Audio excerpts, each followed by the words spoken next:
have? You think about Hanukkah. Miracles. Miracles. What else do we have? We have unification, unity. You said Achdus? Latkes. We do have latkes. What else do we have? We're going to try to tie this all together. We have Sufganius. Gelt. Gelt is a big theme, actually, of Hanukkah. Dreidel. As long as it has a shin on it. Pay stands for puzzle. We'll talk about that maybe later as we go into this. Exactly. Think about that a little bit. I didn't know they were. Oh, I didn't thought they were. No, it has to have a pay here. That's what you were told. That's what I was told. Exactly. Not everything that we were told is. Wow. I can't remember what that's. Pay's here. Gimel. Hey. Sham is there. Sham is there. That's what we were told. Wait, you gotta Where did the letters come from in the first place? A great miracle happened here there. Who said that? Tradition, Rabbi. Tradition! Maybe that's not what was on the dreidels when they were playing it. Well, the Bnei Yisachar had dreidels. This is hundreds of years ago. And he talked about the letters that were on the dreidel. And there was no pay, I'll tell you that much. But I don't want to make this about a political discussion right now. This is like Sherry Call's vibes. You know what I'm saying? You want to get to that zone. Yeah. There's something more that meets the story. Yeah, no, definitely a sherry cask, we already spoke of the sugya, is not mamish aser per se, but there's sensitivities. The dreidel is a big topic, the dreidel sensitivities. Knowing what's on your dreidel. So give me more themes of Hanukkah. I heard latkes, I heard dreidels, I heard fire, I heard sufganius. Which is a miracle? Well, the Gemara asked that question. It says, My Hanukkah. My Hanukkah means on which miracle did we establish the Yom Tov of Hanukkah? On the victory? Or on the Pach Shemen? More, yeah, go. I heard a really good question. We said the oil was going to last for one day. And it lasted for 8 days. So show it like in North for 7 nights. Oh. Miracles. This is what they call the famous question of the Beit Yosef. You're going to hear this over and over, all of Hanukkah, for the rest of your life and eternity. This question is so deep and so simple at the same time. Somebody in the Mir one time wrote a book with 101 answers to this question. Why 101? You know, it says anybody who learns the Torah 101 times is called an Eved Hashem. By the way, there's as many answers as there are souls. Every one of us has a special answer to this question. I'll give 2 simple answers.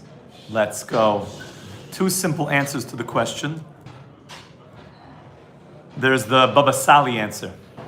What's the Baba? Oh, Moshe walked in right for the Baba Sali answer. What's the Baba Sali answer?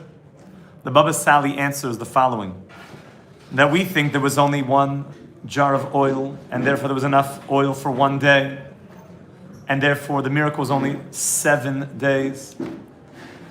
But the first answer in the Beis Yosef is that when they were pouring the jug of oil, it wasn't a Snapple, peach tea had promised.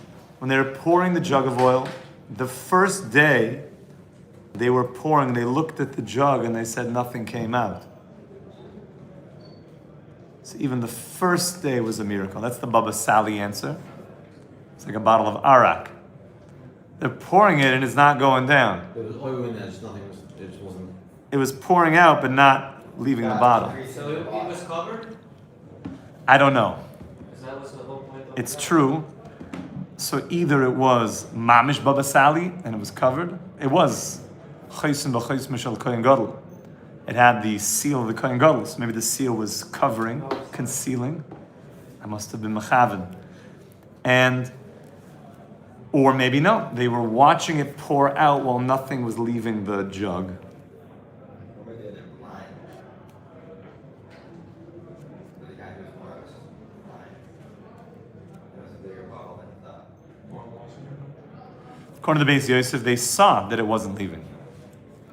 Second, yes. We've seen, it's not seen Elisha, he also did a miracle for the water that was in the water.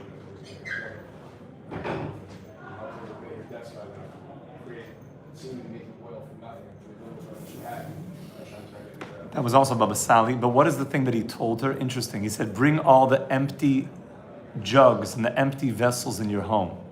She started bringing out empty vessels. And he filled every single one. What do we learn from that? If you make a vessel, you'll receive the light. If she would have only brought out 3 or 4 little vessels, she would have only got 3 or 4 jugs.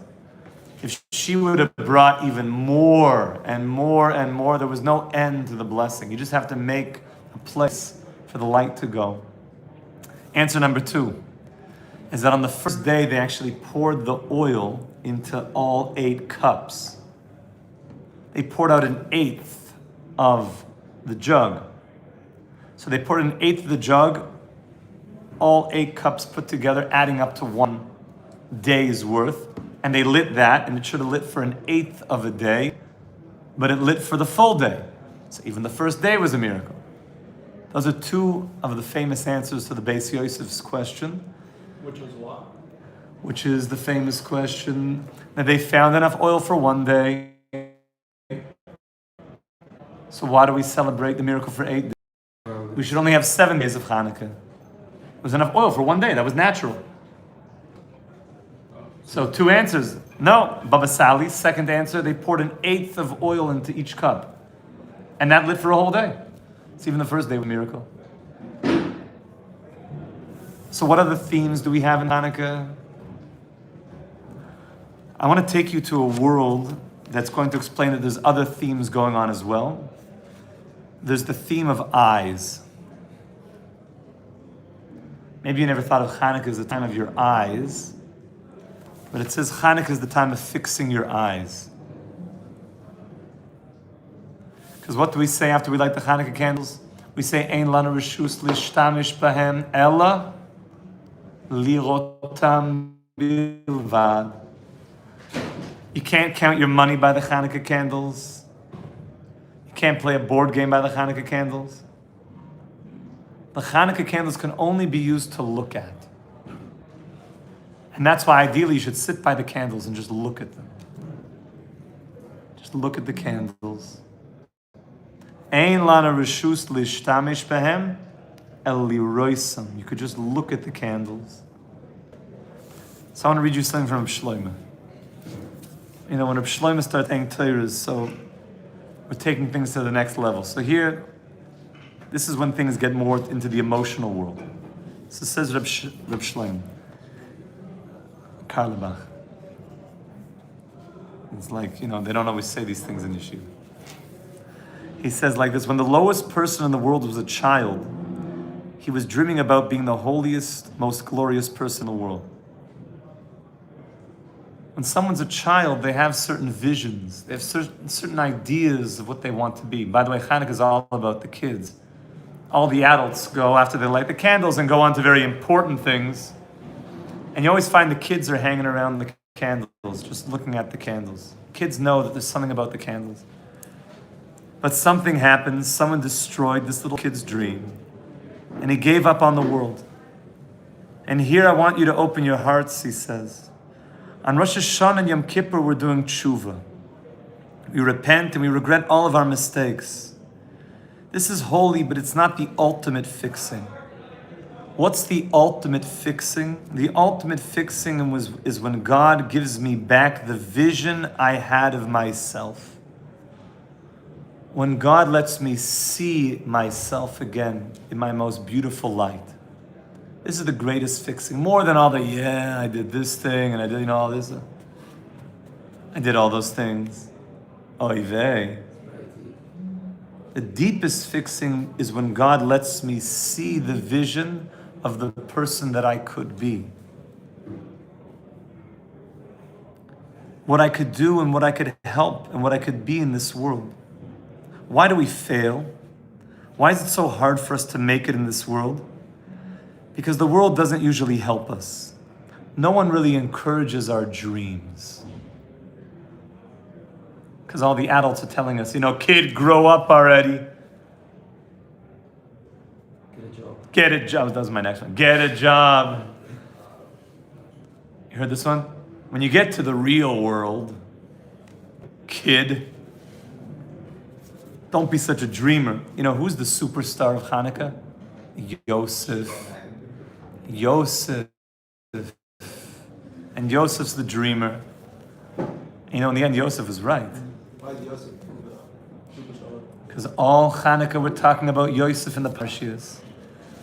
And whenever you have Parshias around a certain holiday, this is the headquarters. These Parshias are totally the world of that holiday.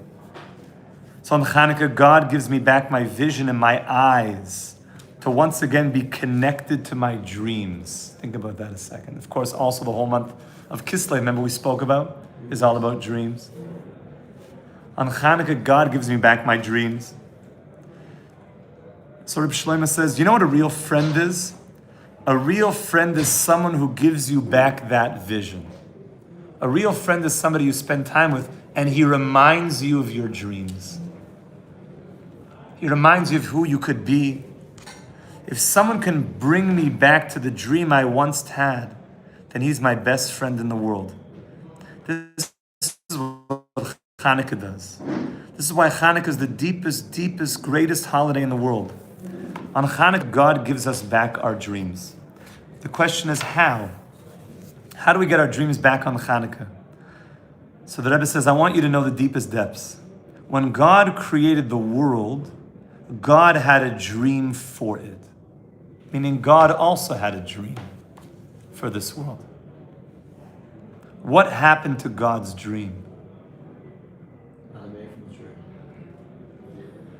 God wanted something so good and so pure in this world. When do we, so to speak, give God back his dream? On Hanukkah. On Hanukkah is when we live up to what God had in mind the world should look like. Why? So here we go. Since Adam? Pardon? Since Adam? Since Adam. It was all to get to Hanukkah. So why it wasn't Matan Torah that we reached the same line? So says the Rebbe. How do we do this? There's an interesting idea on Hanukkah, is that you do things different than other mitzvahs. That's Shabbat. Shabbat, you also do things different. I have a question. Jack, if you put on tefillin, and I didn't put on tefillin today, can I look at your tefillin and make a bracha on your wearing tefillin? Yeah. What bracha can I make? If Moshe, you put on tzitzis, and I'm just looking at your tzitzis, can I make a bracha on your mitzvah of tzitzis? Yes, that's powerful. But you can. I can't make a Sher Kiddush mitzvah v'tzivan lisad b'tzitzis. That's your mitzvah, it's not my mitzvah. The Gemara says something fascinating when it comes to Hanukkah. It says, if somebody else lights a Hanukkah candle and you didn't light one, you could look at his candle and you could make a bracha. Which we learned in Midbar. She'osa nisim lavoiseinu. People don't think they are shalom. She'osa nisim lavoiseinu. Which means something about Hanukkah is I could look to somebody else's light and I could be happy for somebody else's light in the world. I'm giving back his dream. I'm recognizing his light. I'm seeing his dream, and he could look at my light and make a bracha on my light. You see what Hashem had in mind? He wanted that we should all be looking at each other's candles and feeling so much belief in each other. Could you imagine what kind of peace would come to the world? That we're all looking at each other's candles and believing in each other. His dream was that people should say blessings over each other's light. God's dream was that the people would love each other. Rabbi Shlomo would speak like this, that it would blow each other's minds when they see someone else's beauty. Yeah. But I'm saying back to the Gemara, Rav brings up the opinion that we can use instead of candles on Hanukkah because you're not allowed to use them Hanukkah except to remember the holiday. But where does he pull the idea that you can't use candles for anything else from? Where That we say in the, because it says, Ein lanu reshus lishtamish behem. You're not allowed to use the candles. That's another thing. where does it say that though? So Chazal says it, and we say it in the blessing. It's really like a tefillah, right after you light. Haneres halalu. Well, where does Chazal bring that? I mean, because it's fully rabbinical, which It's hukshul mitzvasa. It's like dedicated to the mitzvah. You can't count money by it. Part of the rabbinic vision of what this mitzvah is just to look at the candles. That's why you have a shamish, right? You need to have a shamish.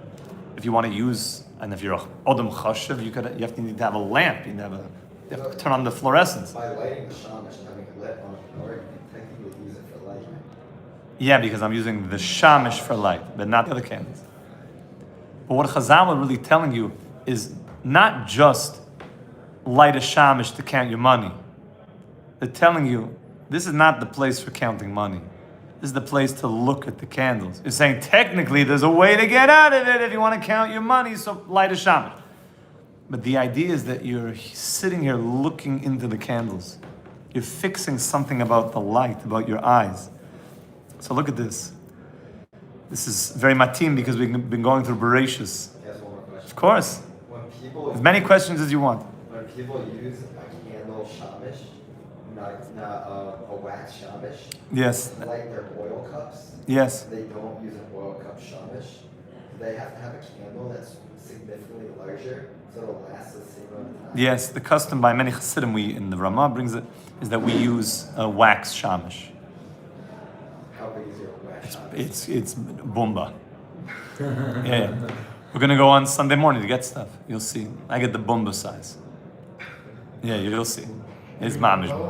Pardon? Can you give them the Havdalah candle? You know, it's bomba. It's like a 3-hour shamash. It's up there.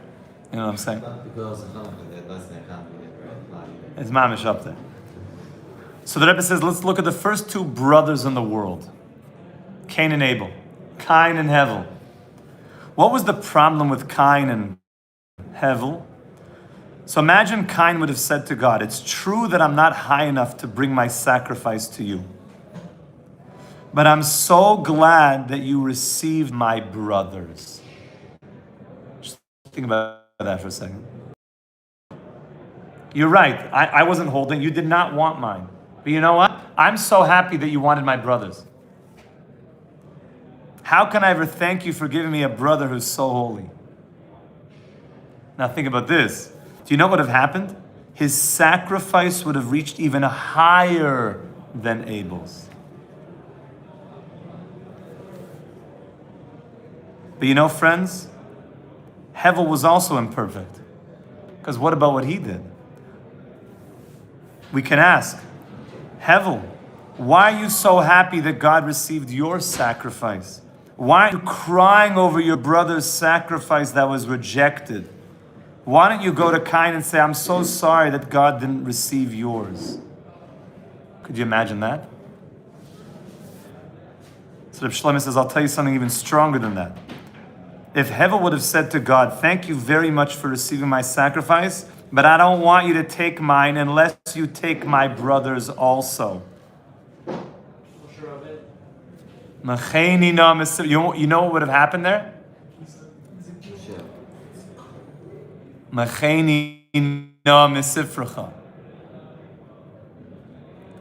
Reb Shlomo says, if Hevel would have said, thank you for taking mine, but I don't want you to take it unless you take my brothers, the redemption would have happened right there. That he would have been so attached to the light of another human being. He would have been so connected to the goodness and the love of another human being. You know, it says, Hanukkah, mitzvahs ner Hanukkah, ishu beis. The mitzvah of Hanukkah is for a man and his whole household. So I say, Rabbanu Shalom, unless my children's light will burn forever, then what do I really have? I'm like Hanukkah candle, ner ish u beisoy, for everybody, for my family.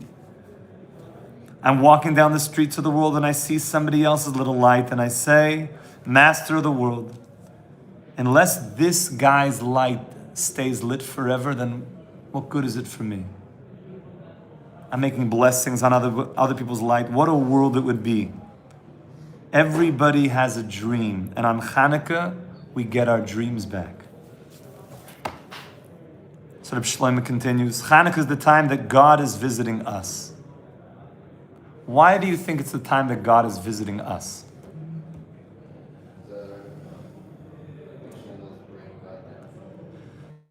Because it's interesting. We're lighting in our house. It's a very beautiful thing to be invited to the king's palace. But when the king takes time out to visit you when you're sick, it means he loves you much more. All the great moments where we meet God occur on holidays when we're not permitted to work. I stop working, I'm going to visit God, right? I leave my place of employment and I go. I take a day. Pesach, Shavuos, Sukkot. I leave my life and I say, I'm going to visit you in the palace. But can you imagine how much God is shining on me? When I walk to visit the king in his palace, he smiles at me a little bit. But when the king takes time to visit me in my house and he walks in, do you know how much he's smiling? And when our eyes see this smile of the king who came to me, Hanukkah, you work. He says, I'm going to come meet you in your home. When you see the king's eyes, so to speak, you get your dreams back. This is stronger than Elul? Yeah, he says Elul's in the field.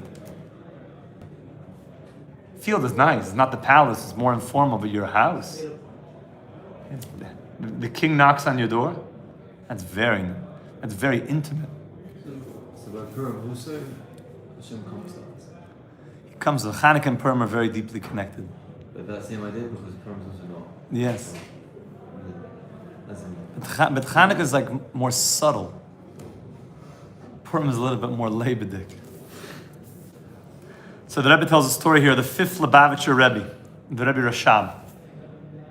He says that the Rebbe Rashab was a great tzaddik, and his son was the Frierdiker Rebbe.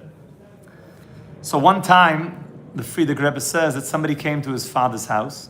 He knocked on the door, and the Frierdiker Rebbe opened the door, and he saw this guy, and he said, this guy looked like the coarsest human being he ever saw in his life. Just like flanking, just raw, coarse, rude, crude. And he was nervous to even let the guy in, but he did. And he said, I have to go see the Rebbe Rashab. So the Frierdiker Rebbe listened a little bit to what the guy was saying. So this coarse Yiddle speaks to the Rashab, who quickly realizes this maybe is the coarsest person in the entire world. This person has probably done more Averas, the lowest person.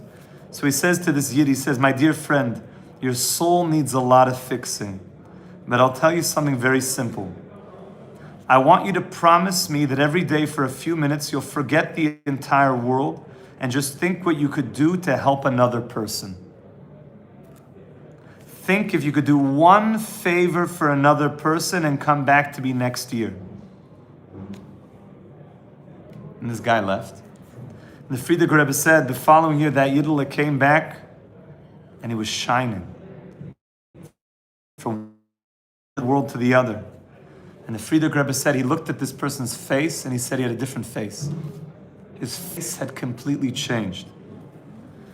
So here Rabbi Shlomo says something so beautiful. He says, when you want to recognize somebody, when you want to think of somebody, you don't think of their elbow. Oh, my friend Yitzhak, nice elbow. You don't think of the back of their shoulder blade. You think of their face. When you want to think of somebody, you think of their face, because that's where the them is. That's where the soul shines from.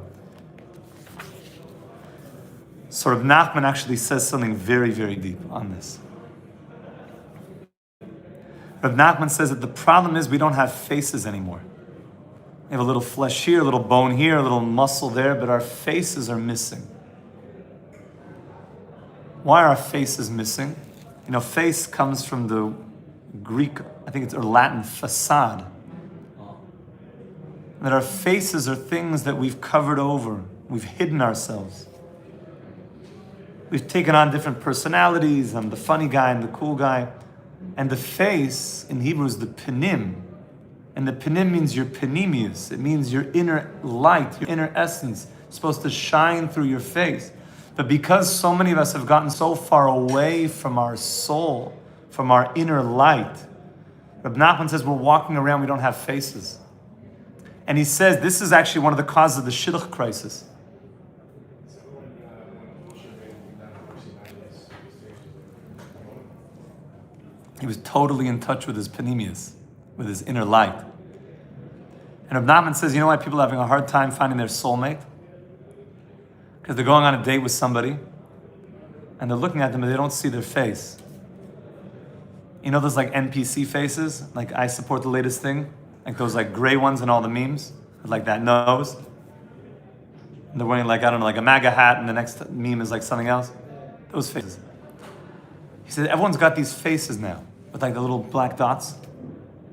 You don't actually see the soul of the person anymore. You know when you get your face back? On Hanukkah. You get your face back on Hanukkah because you light a candle. You light up your soul. Hadloka oisa mitzvah. You light your soul and it's shining on your face. So the Rebbe says, on Hanukkah, God gives us back our true face. And he says, you know who have these beautiful faces that are shining? Children. You look at a baby's face, a child's face, it's like, there's something so pure. And tzaddikim, because tzaddikim, many of them look very young, like they have this like child face. What happens, God forbid? The child's face is like pure olive oil. And what happens? We tell them, grow up and get a job and chuck your dreams. And it's like defiling that oil, something so pure. We have to give people back their faces again. A lot of people complain they have not found their soulmate yet. So the Rebbe says, let me tell you something. Your soulmate will only recognize you by your face. If I walk around faceless, what good is it? I never find my soulmate. So on Hanukkah, Hashem gives us back our faces. We get back our dreams, which light up our faces. And with this new face, my eyes can finally see all the beauty which constantly awaits me. Everybody knows the whole idea of Hanukkah is Ein lanu reshus lishtamish behem el liroisam bilvad, to see them. It's all about seeing the candles. And do you know where else we see an idea of seeing? All the way back in the beginning of the Torah. V'tiroi ha'isha ki toiva eitz l'maychel. And Chava saw the tree. It's a tikkun for Chava seeing the tree. Because when she saw it in a way of the five senses of sensuality, of the Nefesh Bahamas. And really on Hanukkah, when you're looking at the candles, you're getting your face back. So you can imagine like... Isn't that like benefiting from it? That's a good shot. That was what was intended. If you're sitting by the candles counting money, you miss the whole thing. I'm imagining in my mind right now, like, you know, like how grok sometimes, like when you, maybe it's, I don't know, it's different now. Like you put in like, draw me a picture of the Alps. And then it starts and it's like loading. You see it loading like that? They still do it like that? No, it's different. ChatGPT does like that? It's just like loading. I imagine myself looking at the candles and like my face is just like loading. I'm loading my face. Because I lost my face. When we last When Chava ate. So. Robert,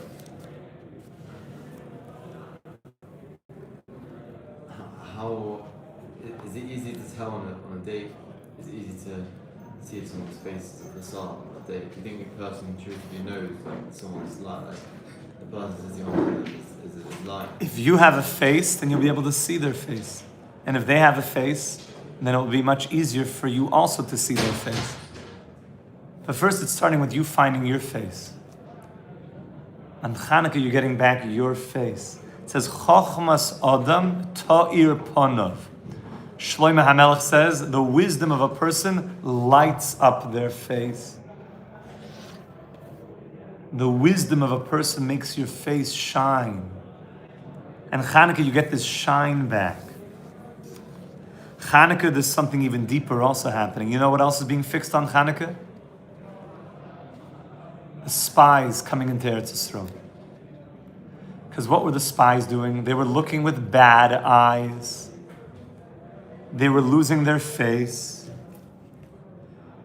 The spies looked at Eretz Yisrael the same way that Chava looked at the Eitz Hadas. What was the problem? They said, I'm looking at this thing, and think about this deeply. And a person usually when they look at something, they say, can I use it or can I not use it? Is this going to be good for me or not? It's about me. What is this thing going to give me? And really on Hanukkah, you start looking at things and how can I give to you? How can I help you? When the Meraglim came into Eretz Yisrael, this is not going to be good for us. It's not going to be good. Who said it? Maybe JFK. Ask not what your country can do for you, but what you can do for your country. Or JFK, right? There's too many Canadians here.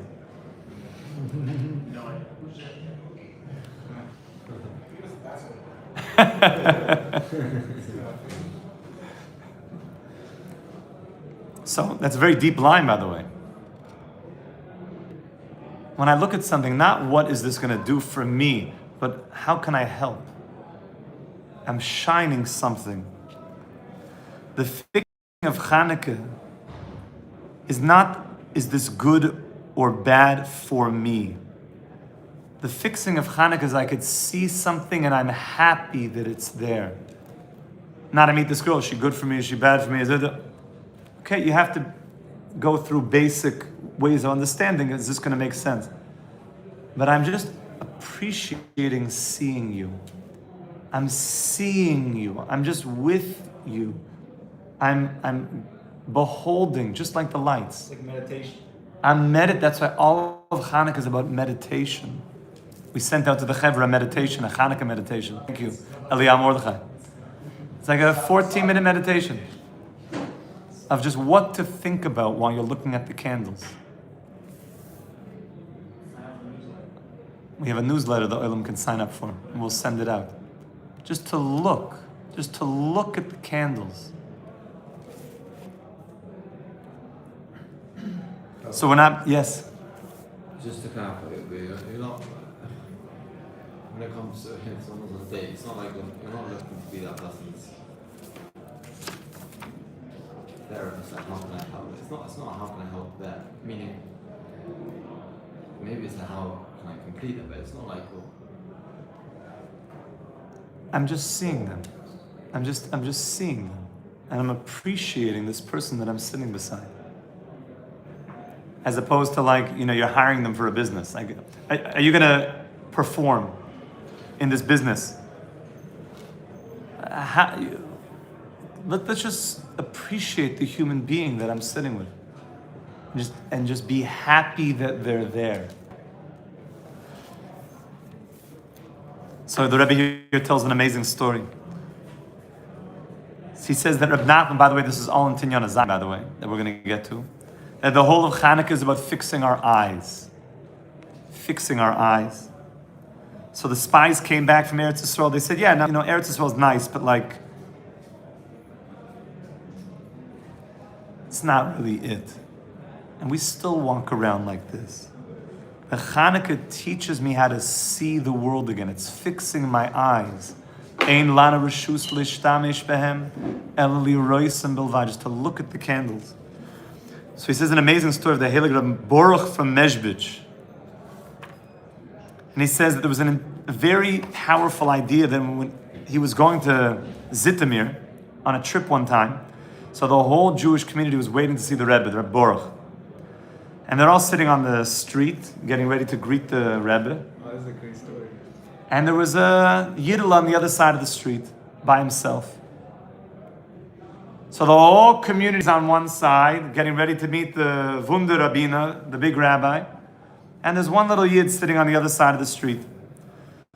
So Rabbi Baruch goes over to the horse driver and he says, "Do me a favor. I see this yid over there. Just bring the wagon over there. I want to talk to him."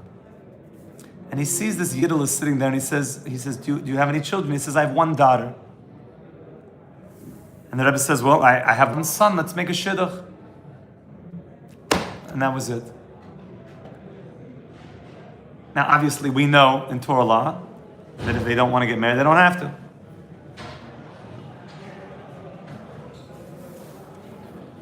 Right after, so he comes back onto the wagon and says, "Mazel tov." Soon thereafter, the Rebbe is going around, and people are telling him, "You do know what you just did? This is the lowest low life in the whole city. The things that he did, he's such a lowly person. You're gonna marry into such a family of such a low life?" But Rabbi Baruch said he wasn't listening to them.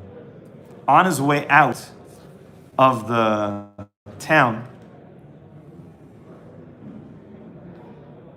he was driving out, and the Rebbe of Zitimer, the Ora Meir, had passed away, and his wife was still alive, the widow. And on his way out, he just went to say farewell, and she said, "I have to tell you something. You know, in those days, if something happened, so they would take a Jew and they would just drag them around the streets and do terrible things to them. If what happened? If something happened in the city, they'd find a Jew and do all sorts of not good things." He said, "You know this Jew, the one that you made a shidduch with? He was the Jew that was dragged around. But I'll tell you something. He covered for somebody else. He covered for somebody else." And I see that you could see that you know that this is a big person. You know, we know so little. On Hanukkah, we start to really see what a human being is, what's really going on. We start fixing our eyes. So he says something amazing. Reb Shlomo spoke like prophetically. This is very, very, very deep stuff. So he said something like this. He said, everything in the world is very beautiful, but there's a kind of beauty that light has that nothing else in the world has. It's like a deeper kind of beauty.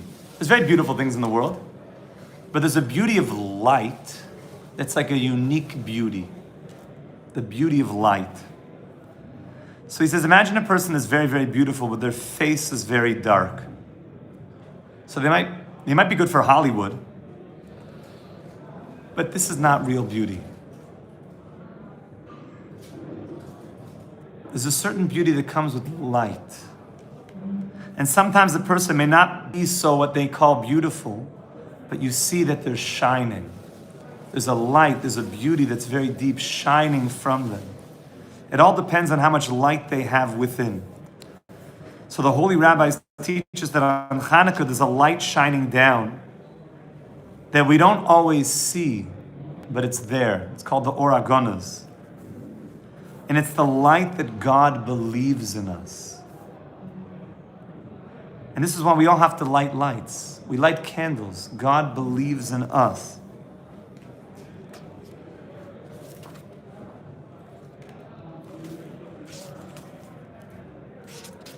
So I'll share a little bit more of these Torahs. Rabbi, Yeah. when you talk about the face, you specifically are talking about the eyes, because they also say that the eyes are the face to the soul. For sure the eyes. It's like in general the face, but more specific the eyes, or You look at the Rosh Hashiva's face, the whole face is shining. That's true. The eyes definitely have an extra light. That's why so much of Hanukkah is the face and the eyes, fixing our eyes. Ein lanu reshus lishtamish behem el liroisam bilvad, to see them, to see them. So Reb Shlomo says like this, you know, my beautiful friends, he would speak so much, just so loving. When you love somebody very, very much, you send them a letter. You guys know what that is? I was in a museum recently. I saw a letter, and I found one in a cave some time ago. It's something that is on a piece of paper, and you actually use something called a pen. This is an ancient artifact. I know everyone's like, what is that? Yeah. And you actually write something to somebody that you love. That's right. You sign it and you put it in an envelope. Then you seal the envelope. You don't want anybody else to even touch the envelope, only the person you love the most. It's special to you. So you put it in another envelope and seal it again.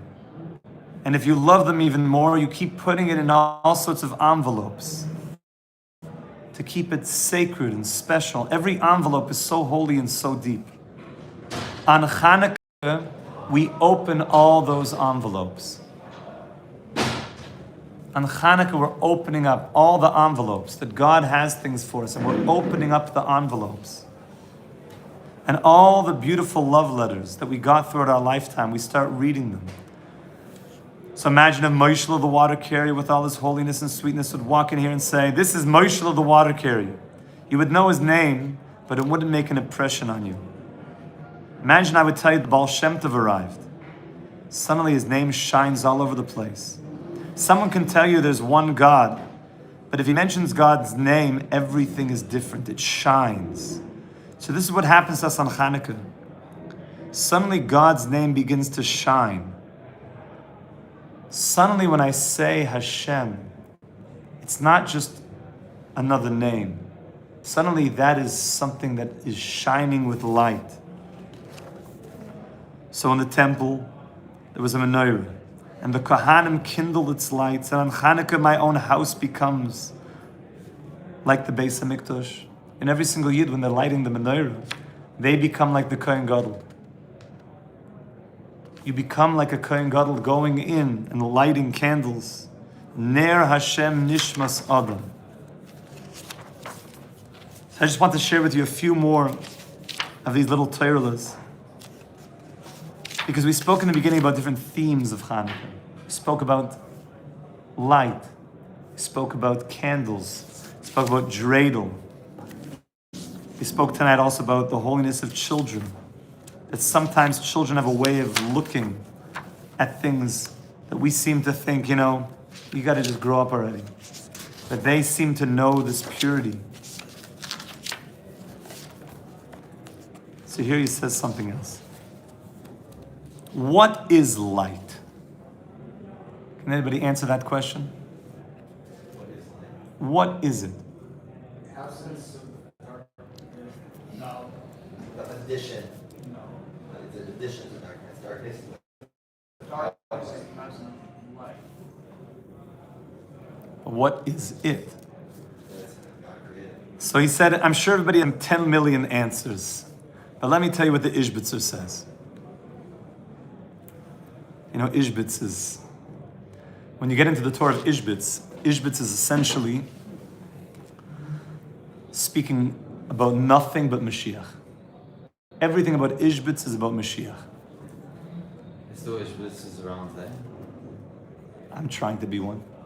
But yeah, there's Ishbitz. As in, It's not a full-on Chassidus. It is a Chassidus. It's not like a full, formalized Chassidus, but the Torahs are amongst us. So he says, but to understand this Torah, you have to open your hearts. It's one of these Torahs. We're trying to describe light. Let's say I tell you something which is very holy and exalted, which you didn't know before. I tell you a piece of information. So now that you know it, you have an added piece of information. Imagine a person didn't know that there's one God. So they come to a discovery seminar. Mazel tov. Okay, I'm a believer now. You convinced me, Rabbi. I meet this person, I explain to them, I prove it to them that God is one. And they say, okay, very nice, very beautiful, thank you so much. I didn't know that, now they know. Okay, very nice, God is one. Shkoyach. Where's the sufganiyot? Is it time for the refreshments? What's your go-to feeling for something? This is a deep question. It's important. Believe it or not, I don't even know. Believe it or not, I have one of these. you know what my go-to is? I Latkes agree. I agree. with sour cream Oh, applesauce. as well. Applesauce. As well. Applesauce. All of the above. I will say latkes. Don't worry, the Oilam's coming to my house on Sunday night, 6 p.m. Come right after you light to my house Sunday night, and we will have both. Yeah. Very valid, very answer. So I tell people this thing, okay? So no, okay, yeah, God is okay. God is the one. We proved it. Okay, that's great. Do you think the way the world is now is the way it's supposed to be? People cheating each other, God forbid, killing each other, hating each other. Our great prophets prophesied that one morning we're going to wake up and there's going to be peace in the world. Then a person might say, oh, I didn't know, but it sounds kind of good to me. Thanks for telling me. You know, where can I get that New York Times best piece? You know, shkoyach. Thanks for thanks for the data. There's going to be peace in the world. Just like another piece of information. I didn't know that one. And, you know, thanks for letting me know that Isaiah seems to say this is all going to end. Okay. What's the next thing on my reel?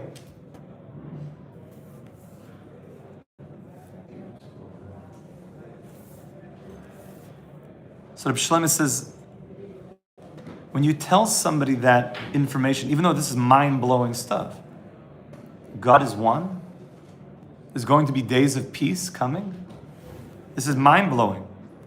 What are they missing? They know the words you're saying, but they're missing the light. It's not touching them yet. It's not moving them yet. Light is not information. This is Ishbitz now. Light is not information. Information doesn't change you. Light is that which lifts you beyond yourself. When I'm connected to light, I'm suddenly reaching a place I didn't even know it. So imagine again that I didn't know that there was one God, and suddenly somebody tells me there is one God. Only this time there's light. And I feel so high from that feeling. Suddenly my soul expands 2 billion miles and reaches somewhere else. Our lives are beautiful, but unless there's light, then we're dead. Have you heard the phrase living dead? It's when your knowledge doesn't change you. It doesn't lift you to a higher place. You know who lived this way? It says Esav lived this way. Esav was the biggest iPad. He had all of Shas. He had everything. Esav had the whole art scroll downloaded. He had one of these Neuralink chips in his brain. He knew everything. That's why, where did his head end up? In Maras HaMachpelah. He was a big iPad with all the information, but his body never went into his soul. He never integrated any of this information. He not. Like we always say the story, that there was a philosopher who was teaching one of these giant philosophy classes in university. And this giant philosophy class was on ethics. And at one point in the lecture, he was like kind of insinuating that he was cheating on his wife. And some of the students were a bit like perturbed by this, rightfully so. And one of them had the chutzpah and the courage to say, like, excuse me, professor, you're teaching about ethics, but you don't sound ethical. So he responded, was Einstein a triangle?